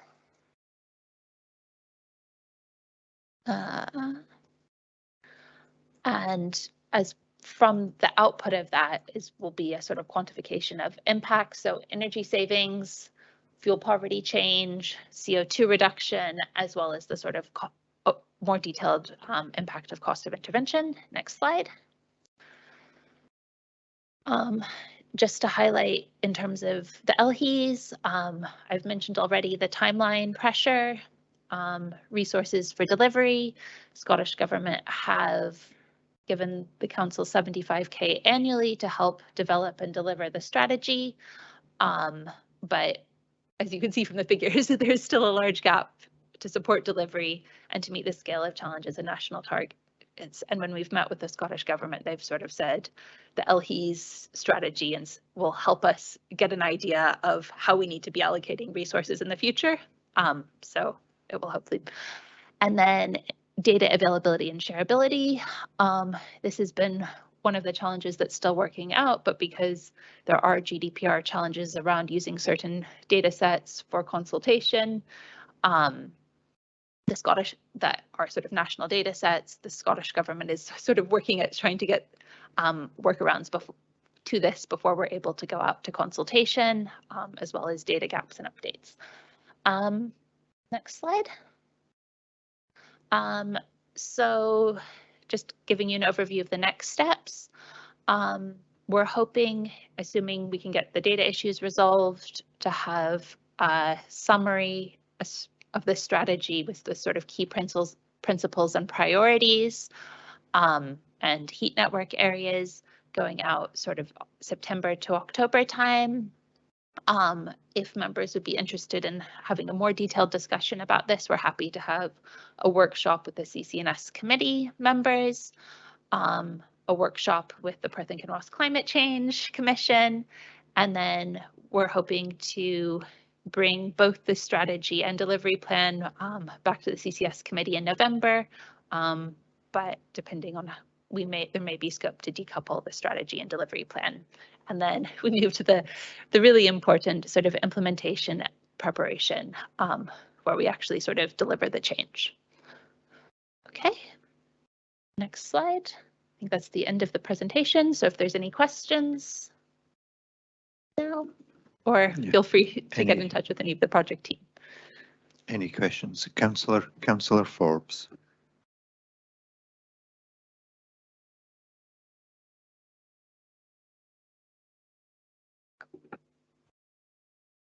Thanks.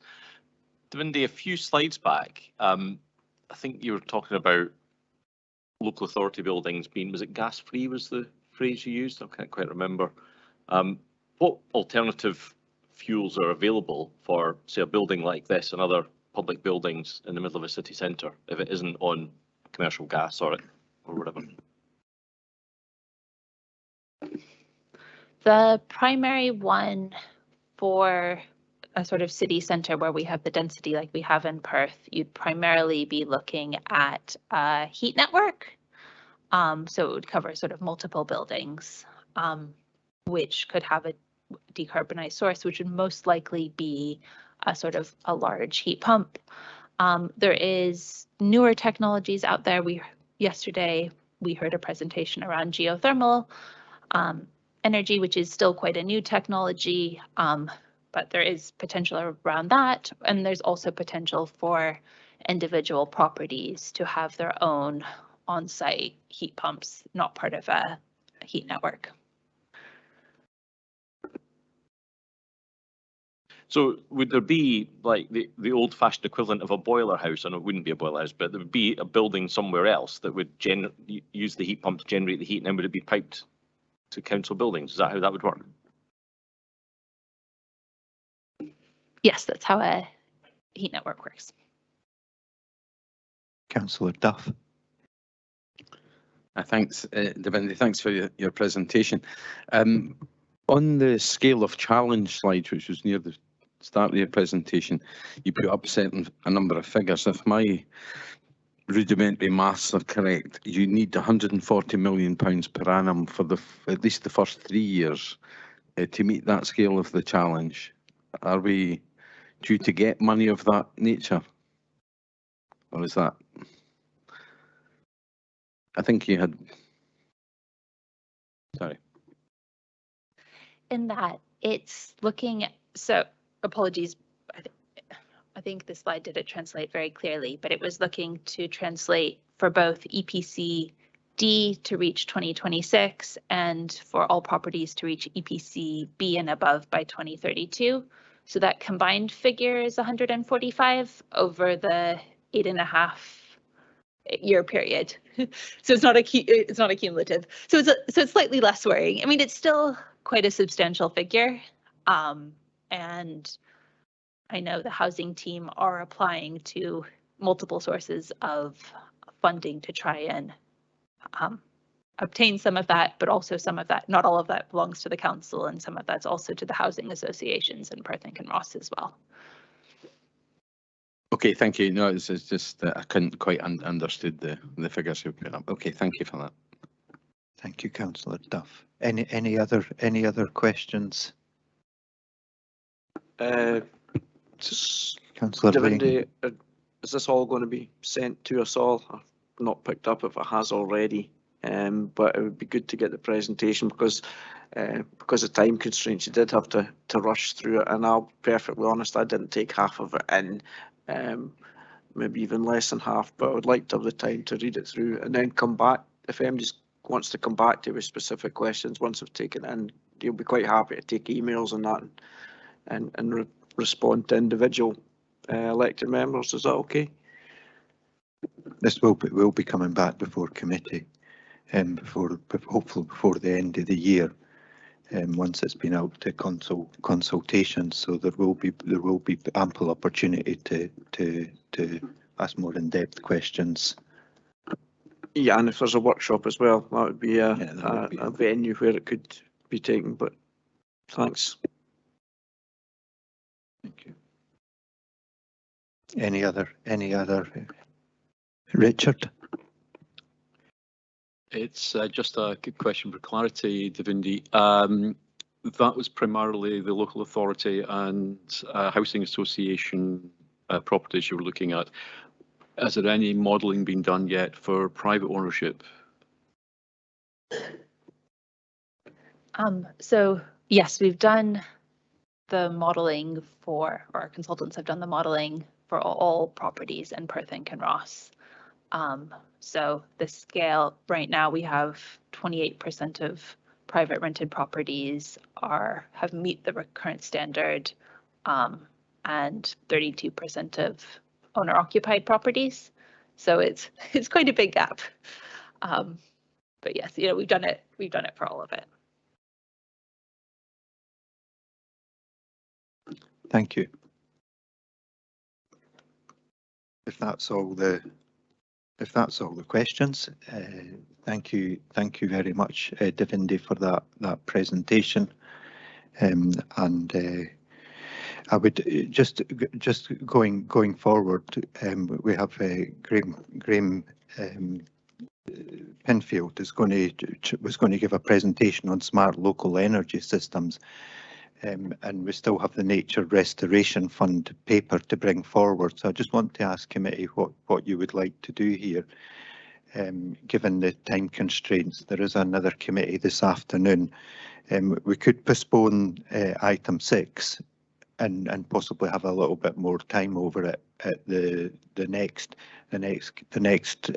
committee, rather than feeling that we have to rush it, because I'm pretty sure there'll be quite a lot of questions as well that will come from that. So just want to get committee's feedback on that.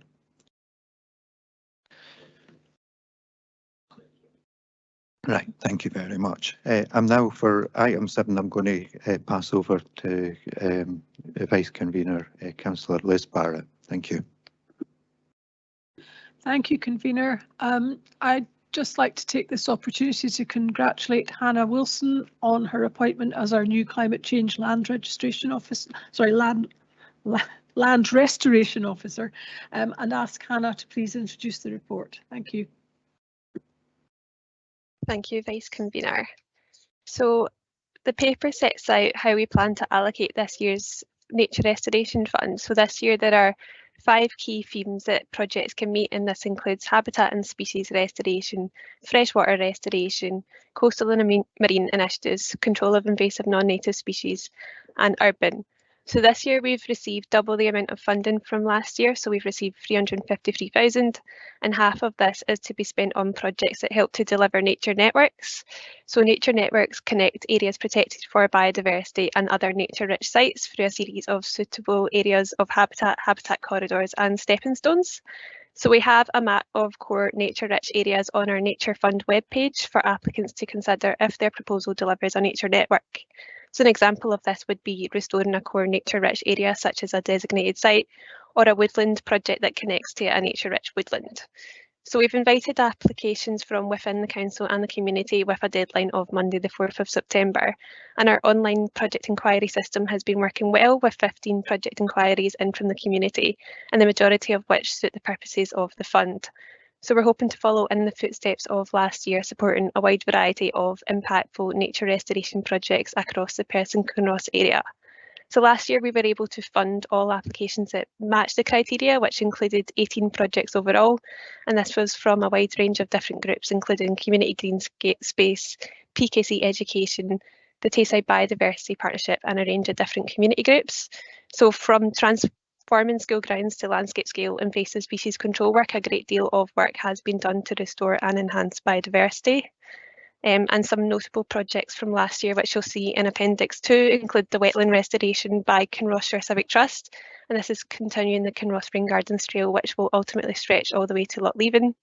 Rewilding Lunkerty Primary School grounds was also a great project to create opportunities for wildlife and encourage biodiversity through creating a pond wildlife area and bee banking more in school grounds.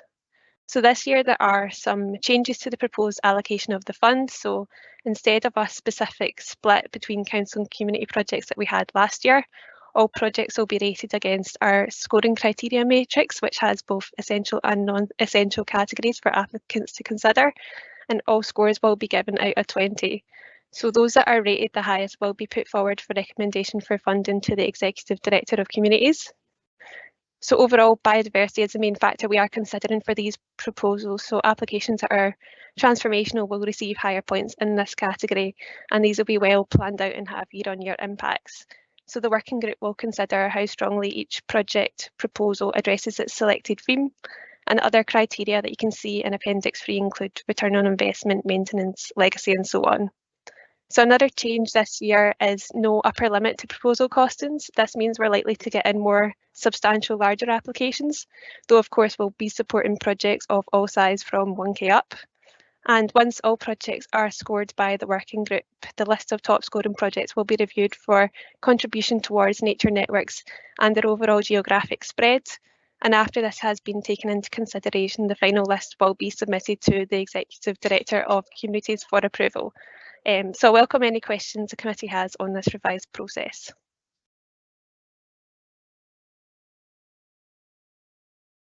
Thanks. Oh, sorry.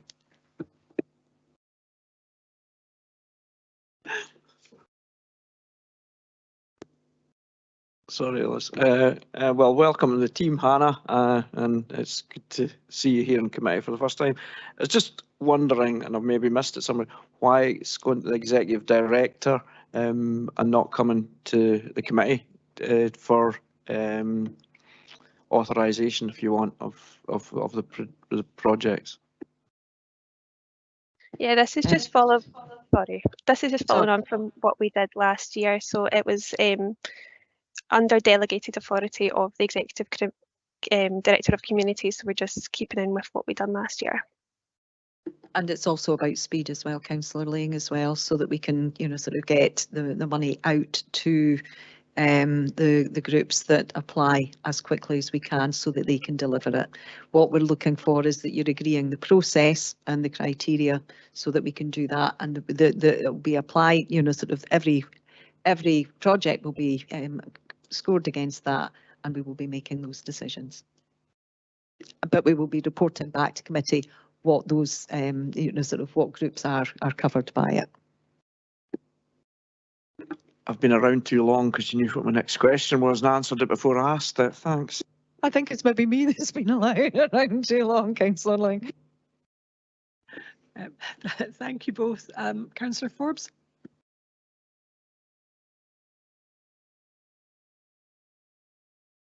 Thanks for that. And I noticed reference to capital funding, but capital funding quite often leads to revenue requirements. And I wonder what our solution would be for something we build with capital, but then don't have the revenue funding to support it in the future.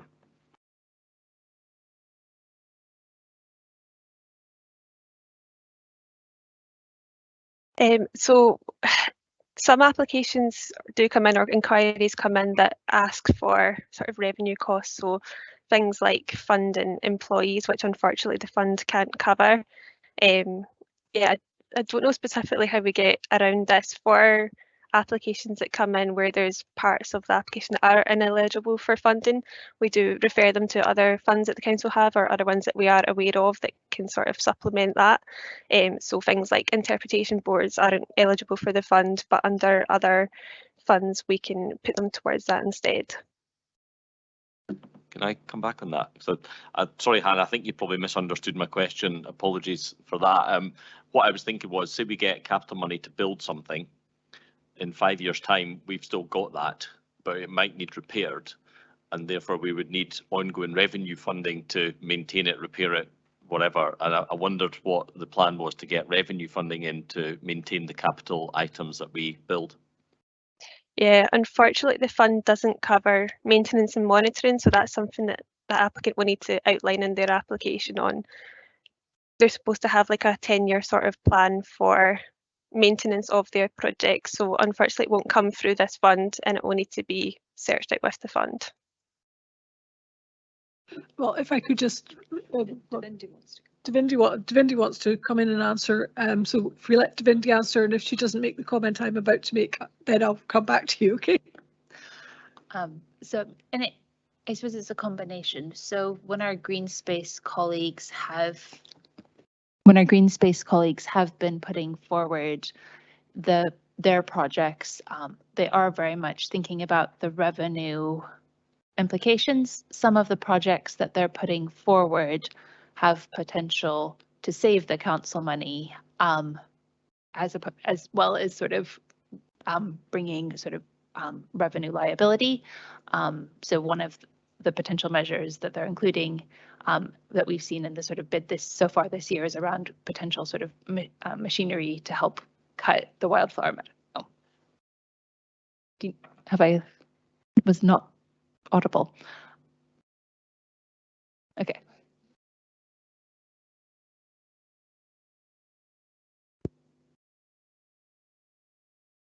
Just about audible, Davindi. I think you need to be a wee bit nearer the white mic. The other thing is that on page 39 of the papers, you'll see that one of the criteria for selection on an assessment includes the requirements for maintenance, which Hannah was referring to there as well. Yeah. I was actually going to come to that point, because does that then mean that this would eliminate some potential applicants who can't come up with the revenue funding, does that mean they would not be viable? Or their application would not be viable? That's the concern I have. I think you've probably got the gist, is that we're giving people to build stuff, and at some point in the future, somebody's left with a maintenance issue, whether that's us or someone else, I don't know.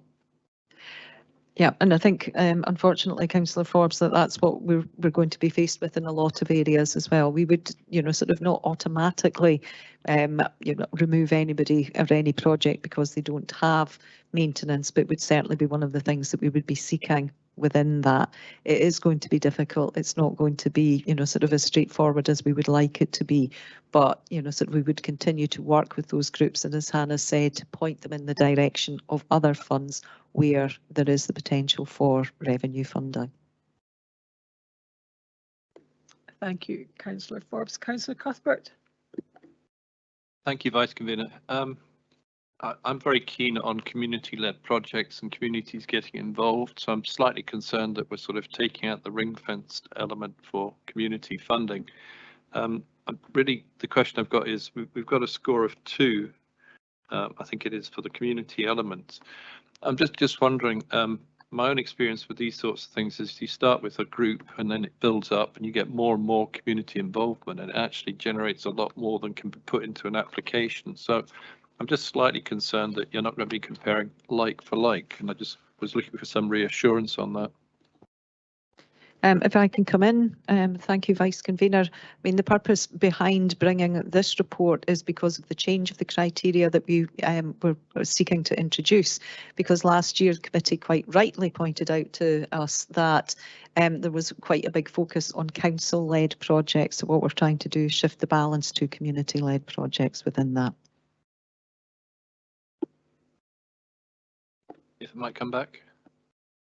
Yeah, it's just my understanding was there was an element of the funding previously that was ring fenced for the community. Is that wrong? No, the last year, and I'm not going to get the percentages right, so sort of forgive me for that. I think it was probably a 60-40% split for the council. What we're actually saying is that there's no, there is absolutely no guarantee that council projects will get any money. So that the focus would be first and foremost on community-led projects. And one of the things that the committee did say is that the last year was that they found that 60-40% split as differentiating against community-led projects. So what we're doing is saying there's no ring fencing at all with the focus on what are the best projects to deliver and for the nature restoration funding. So rather than having a definitive split, we're trying to be much more open with that. And I would like to reassure committee, Councillor Cuthbert in particular, that sort of when I look at the projects that come forward, that will be one of the questions that I ask of the working group, to make sure that that we have been as inclusive as possible in terms of community projects. Just to reiterate, my concern is you might have 4 or 5 big projects from the council that have score much higher, and that then pushes community ones that have got a lower score. That's my concern, but I'll take your reassurance. Thank you. Thank you. Thank you, Councillor Cuthbert. Councillor Illingworth. Thank you, Vice Convener. Can I start by saying that the Appendix 2 is extremely well written and very clear, and that's something we love to see more of in the reports we get as councillors. So thank you very much for that. And I'm going to be parochial and ask a question about the giant hogweed project on Glenalmond, because that affects my ward. Do you know how effective that's been in reducing the issue of giant hogweed?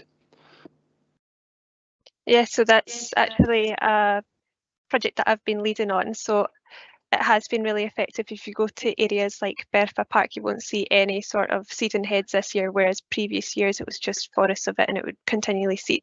Unfortunately, it's not a 1 year and done sort of situation. Giant hogweed seeds can exist in the seed bank for up to 10 years, so it is a long-term project.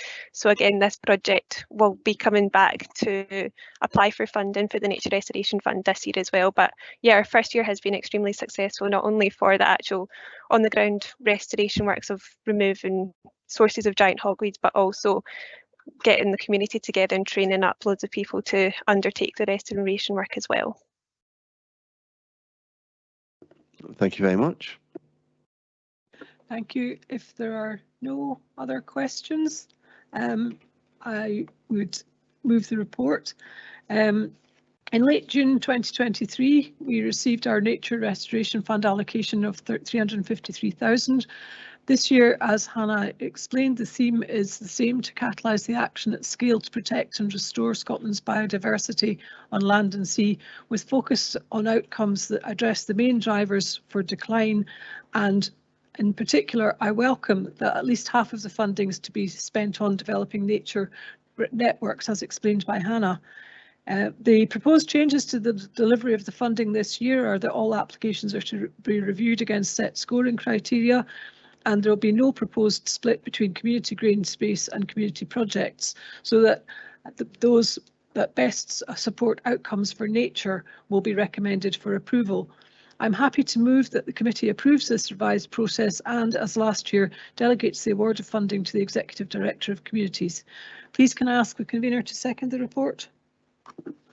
I'm more than happy to second this report. Absolutely delighted to see the money doubling that's going into this fund, and excitedly want to look forward to see what projects will come forward. We've already seen great examples in the previous years, and it's been a delight to see the investment in restoring our nature to where it should be, and stop the decline that's been prevalent within the UK and the world for quite a number of years. So it's great to see that investment. Thank you. Thank you, convener. Do members have any comments on the report? Councillor Lane? Yes, thanks, Vice Convener. I think it's a good report. It's great to see projects that we're not all aware of. We're maybe aware of what's going on in our local world. So, and I'm glad that the funding's been doubled for it. This maybe is a question, but it's maybe just a recommendation. Is I see that, you know, Lunkerty School was part of a small rewilding thing, and I think more people we can get involved with various projects that are in their area would be really good. So I was just wondering if it could be looked at that we spread out to our partners, such as the Y, PCAVs, etc., and schools, when there is a project that's taking place within their area, that they publicise it, and maybe, especially to the younger cohort of people, may get some more volunteers or somebody to take part in these and maintain them going forward, instead of, as Councillor Forbes said, it's not just funding to maintain something. We need people of a younger age to maintain it, as we all become unable to do certain tasks. I wasn't going to say that. I may have thought that, but I wasn't going to say that. No, happy, and I noticed that Hannah was nodding as well, but happy to take that on board. Thank you, Councillor Lynn. Thank you. Are there any other comments? No, thank you. In that case, I'm happy to move that we agree the recommendations in the report. Thank you. Thank you everybody for attending this meeting and the debate, and thank you to the public also for attending as well. And I wish you all a pleasant afternoon.